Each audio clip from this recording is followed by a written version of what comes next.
नमस्कार मित्रांनो, हे बघा मित्रांनो, समाज आता खूप पुढे गेलेले आहे. भरपूर लोकांना ट्रू लव्ह या ट्रू रिलेशनशिपमध्ये यायचं नाही, कारण त्याच्यात ते रिलेशनमध्ये त्यांना असं वाटतं बंदिस्त राहिल्यासारखं, फ्री उडता येत नाही असं वाटतं. त्यामुळे भरपूर लोक अशा रिलेशनमध्ये यायचं टाळतायत. म्हणून महापुरुषांनी 3 वेगवेगळे प्रकारची रिलेशनशिप काढलेत.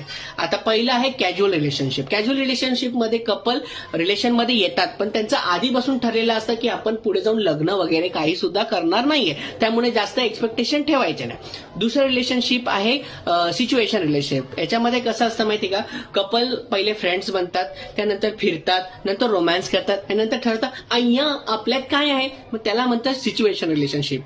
तिसरं आहे ओपन रिलेशनशिप. याच्यामध्ये काय, कपल रिलेशनशिपमध्ये येतात, पण त्यांच्यात आधीच क्लिअर असतं की आपण रिलेशनमध्ये राहून पण तिसऱ्या चौथ्याला डेट करू शकतात, त्याला म्हणतात ओपन रिलेशनशिप. त्यामुळे प्रपोज करताना विचार करत जा कुठल्या रिलेशनशिपमध्ये तुम्हाला जायचं आणि पार्टनरलाही विचारा. आवडला असेल तर व्हिडिओ सगळ्यांना पाठवा, अजून पण व्हिडिओ टाकत जाईल.